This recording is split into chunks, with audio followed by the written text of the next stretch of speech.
അമ്മ, ഞാൻ അപ്പുന്റെ വീട്ടിൽ പോവാണേ. എന്തിനാ ഇപ്പൊ അങ്ങോട്ട് പോകുന്നത്? അതെന്താ, എനിക്ക് അവിടെ പോയിക്കൂടെ? പോകണ്ടെന്ന് ആരും പറഞ്ഞില്ലല്ലോ. പകല് മുഴുവനും അങ്ങോട്ടും ഇങ്ങോട്ടും പോവുകയും കാണുകയൊക്കെ ചെയ്യുന്നതല്ലേ, അതുപോരെ. രാത്രിയില് അവരവർ സ്വന്തം വീട്ടിൽ സ്റ്റേ ചെയ്താ മതി. എന്താ അമ്മ ഇപ്പൊ ഇങ്ങനൊക്കെ? എനിക്ക് മനസ്സിലാവുന്നില്ല. എന്താ എന്താ ഇവിടെ? കൂട്ടുകാരിയെ കാണാൻ ഇറങ്ങിയതാ ഇവള്. അത് വേണ്ടെന്ന് പറഞ്ഞേനെ തറുതല പറയുക. നോക്കുമാളു, കാര്യങ്ങൾ നിന്നോട് തുറന്നു പറയാം. അപ്പുന്റെയും നിന്റെയും ഫ്രണ്ട്ഷിപ്പ് ഒന്ന് ലിമിറ്റ് ചെയ്യാനാണ് ഞങ്ങളുടെ തീരുമാനം. ഞങ്ങളൊന്ന് ഉദ്ദേശിച്ചത് ഞാനും അമ്മയും മാത്രമല്ല, വിപിയും ഗീതയും ഒക്കെ ചേർന്നെടുത്ത തീരുമാനമാണ്. എല്ലാരും കൂടി ചേർന്ന് ഇങ്ങനൊരു തീരുമാനം എടുക്കുമ്പോ അതിന് പിന്നിൽ ഒരു കാരണം കൂടി ഉണ്ടാവുമല്ലോ അച്ഛാ. അതുകൂടി ഒന്ന് അറിഞ്ഞാ കൊള്ളാം. അതും പറയാം. അതുകൂടി നീ അറിയണമല്ലോ. കോളേജിൽ നിന്നുള്ള നിങ്ങളുടെ മിസ്സിങ്ങിന്റെ പേരിൽ 2 വീട്ടുകാർക്കും ചില ബുദ്ധിമുട്ടുകളുണ്ടായി. ഇത്രയും വർഷത്തെ ഫ്രണ്ട്ഷിപ്പിനിടയിൽ ആദ്യമായിട്ടാ ഞങ്ങൾ പേരൻസിന് പരസ്പരം മുഷിഞ്ഞ് സംസാരിക്കേണ്ടി വന്നത്. അവരവരുടെ മക്കളുടെ ഭാഗത്ത് തെറ്റൊന്നുമില്ലെന്ന് വരുത്തി തീർക്കാൻ രക്ഷിതാക്കൾ ശ്രമിക്കുന്നത് സ്വാഭാവികം. പോട്ടെ, കാരണം എന്തായാലും അത് സംഭവിച്ചു. ഇനി ഒരിക്കലും 2 വീട്ടുകാർക്കും ഇടയിൽ അങ്ങനൊരു വിള്ളൽ ഉണ്ടാകാതിരിക്കാനാണ് ഞങ്ങൾ പരസ്പരം ആലോചിച്ച് ഇങ്ങനൊരു തീരുമാനം എടുത്തത്. അത് മാത്രമല്ല മാളു, മുത്തശ്ശി പറഞ്ഞ പോലെ നിങ്ങളിപ്പോ വെറും കുട്ടികളല്ല. ഭാവിയിൽ എപ്പോഴാണെങ്കിലും തമ്മി പിരിഞ്ഞു ജീവിക്കേണ്ടവരാ. ഇപ്പോഴേ അതിനൊരു തയ്യാറെടുപ്പ്. ഇതിന് നീ അങ്ങനെ കണ്ടാ മതി മോളെ. ഇന്നലെ 2 പേരും അവരവരുടെ റൂമിലല്ലേ കിടന്നത്. 2 പേർക്കും കുഴപ്പമൊന്നുമില്ലല്ലോ. ഇനി അതങ്ങോട്ട് ശീലമാക്കുക. അഥവാ അപ്പുമായിട്ട് ഇങ്ങോട്ട് വന്നാ എന്തെങ്കിലും നയത്തി പറഞ്ഞ് അവളെ ഒഴിവാക്കുക. പറഞ്ഞത് മനസ്സിലായല്ലോ? ഇനി ഇപ്പൊ ഒറ്റയ്ക്ക് കിടക്കാൻ പേടിയാണെങ്കിൽ മക്കൾ വന്ന് മുത്തശ്ശിയുടെ കൂടെ കിടന്നോ? വേണ്ട, ഞാൻ തനിച്ച് കിടന്നോളാം. പറഞ്ഞത് കൊച്ചിനങ്ങോട്ട് ഇഷ്ടപ്പെട്ടില്ല. അതൊന്നും ആരും കാര്യമാക്കണ്ട. 2-3 ദിവസം കഴിഞ്ഞാൽ അതങ്ങ് യൂസ്ഡ് ആയിക്കോളും. ആ, എന്തായാലും നീ പിടിച്ച പിടിയാലെ നിന്ന് നന്നായി മുരളി. ആ മോളെ. അമ്മേ അതെ, മോളും അതെ. പിന്നെങ്ങനാ? അയ്യോ, സീരിയൽ ഇനി എന്തായോ എന്തോ.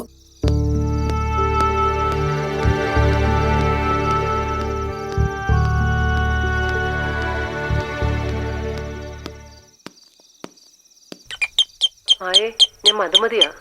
എന്താ ടീച്ചറെ? അനു അവിടെ ഉണ്ടോ? ഇല്ല, അവളിന്ന് ഇങ്ങോട്ട് വന്നതേ ഇല്ല. എന്തു പറ്റി ടീച്ചറെ? വന്നില്ല.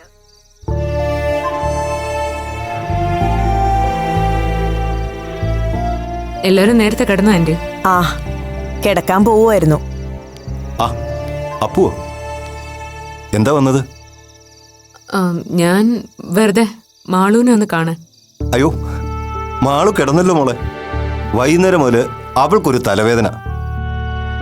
വൈകിട്ട് ആഹാരം കഴിക്കാൻ പോലും വന്നില്ല. എന്നാ പിന്നെ നേരത്തെ കിടന്നോളാം ഞാനാ പറഞ്ഞത്. ഞാൻ വിളിച്ചിട്ട് ഫോണും എടുത്തില്ല. അത് ഇതുകൊണ്ടാവും. ഞാനൊന്ന് കണ്ടിട്ട് വരട്ടെ. അയ്യോ മോളെ, അവൾ ഉറങ്ങിക്കാണും. ഇനിയിപ്പോൾ അവളെ ഡിസ്റ്റർബ് ചെയ്യണ്ട. രാവിലെ കാണാമല്ലോ.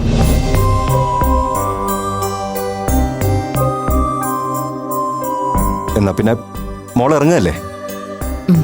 ശരി എങ്കിൽ good night. Aunty good night. Good night അപ്പോ.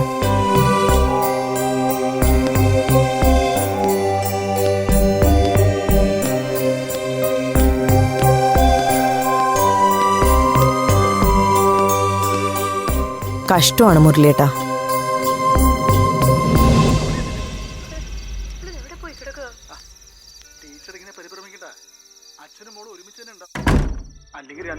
ആ, ഇപ്പൊ ചെയ്തത് നല്ല കാര്യം.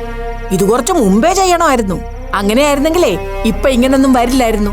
പാവം, നമ്മൾ അവളെ ഒഴിവാക്കിയതാന്ന് അപ്പുന് നല്ലതുപോലെ മനസ്സിലായിട്ടുണ്ട്. മനസ്സിലാക്കിയ കണക്കായി പോയി. ഇവിടുത്തെ കൊച്ചിനെ കാര്യങ്ങൾ പറഞ്ഞ് മനസ്സിലാക്കാൻ ഇവനായല്ലോ. അതുപോലെ അവിടെ ഉള്ളവർക്ക് എന്താ ചെയ്താല്? അപ്പു വന്നത് വിപി അറിഞ്ഞിട്ടുണ്ടാവില്ല. ആ, അത് തന്നെ കുഴപ്പം. നാട്ടിലുള്ള പിള്ളേരെ നന്നാക്കാൻ നടക്കുന്നയാൾക്ക് സ്വന്തം കൊച്ചിന്റെ കാര്യം നോക്കാൻ സമയമില്ല. തന്തയതെ തള്ളയതെ.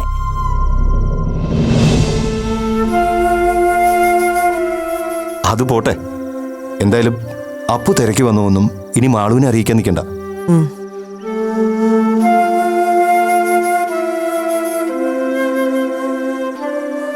അമ്മ ഇനിയും ടി വി കാണാനിരിക്കുവാണോ? കിടക്കുന്നില്ലേ? 10 മണിക്കേ മിഴിനീർ കുരുവിയുണ്ട്, അതുകൂടി കണ്ടിട്ട് കിടക്കാം. ഭഗവതി, ആ കൊച്ചിന്റെ കല്യാണം ഇന്ന് മുടങ്ങുമോ എന്തോ. ടീച്ചർ ടെൻഷൻ ആവണ്ട, മോള് മേനന്റെ കൂടെ തന്നെ കാണും.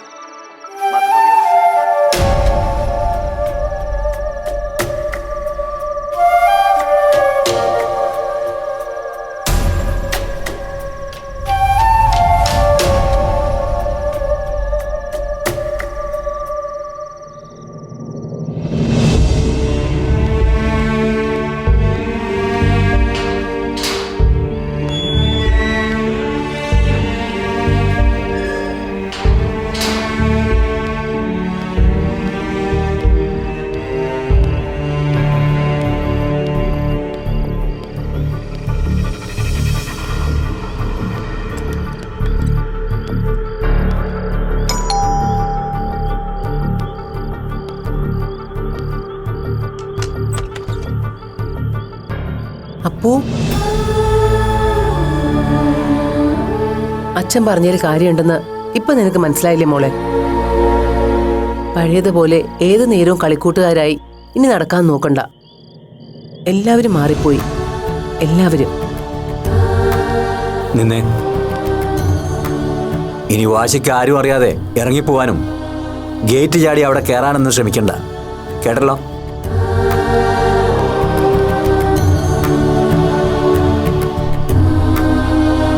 എന്നാലും അപ്പൂനെ തിരിച്ചയക്കാൻ തോന്നിയല്ലോ അവർക്ക്. പി പറഞ്ഞതാണ് ശരി. അപ്പു അവർക്കൊക്കെ ഒരു ബാധ്യതയായി തുടങ്ങിയിരിക്കുന്നു. ഇപ്പൊ എനിക്കും അത് മനസ്സിലായി. അപ്പൂനത് മനസ്സിലാക്കാൻ ഇനിയും സമയമെടുത്തേക്കും. പക്ഷെ അതുവരെ ക്ഷമിക്കാൻ അശ്വതിക്കും മുരളിക്കും മനസ്സുണ്ടായെന്ന് വരില്ല. നമ്മൾ വേണം അത് ശ്രദ്ധിക്കാൻ.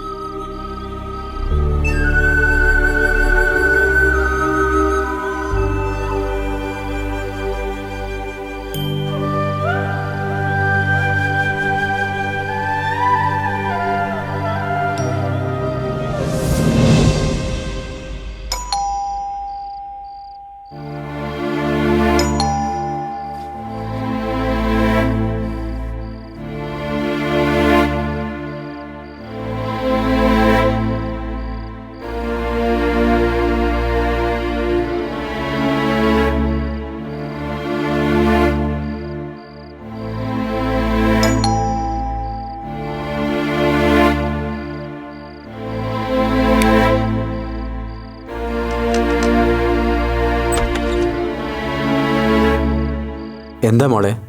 ഞാനിന്ന് ഇവിടെയാ കിടക്കുന്ന അങ്കിൾ. മാളു, മോളെ ഇങ്ങോട്ട് പോകുന്ന കാര്യം മുരളിയോടും അശ്വതിയോടും പറഞ്ഞോ? ഇല്ല, പറഞ്ഞാൽ ഇങ്ങോട്ട് വരാൻ സമ്മതിക്കില്ല.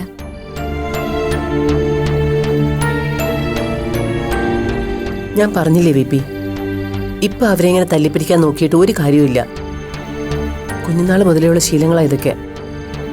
രണ്ടുപേർക്ക് ഇനി ഒരു കുടുംബജീവിതം ആവുന്നത് വരെ ഈ കൂട്ടുകെട്ട് ഇങ്ങനെ തന്നെ തുടരും.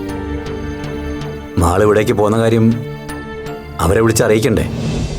അതിന്റെ ആവശ്യമുണ്ടോ? ഈ രാത്രി ഇനി ഇക്കാര്യം പറഞ്ഞ് അവരെ ഡിസ്റ്റർബ് ചെയ്യണ്ട. അവിടെ ഇല്ലെങ്കിൽ മാളു ഇവിടെ ഉണ്ടാവുമെന്ന് അവർക്കറിയാലോ. അതെ, ഇനി ഇതേപ്പറ്റി ആലോചിച്ച് മനസ്സ് വിഷമിപ്പിക്കാതെ വന്ന് കിടക്കാൻ നോക്ക്.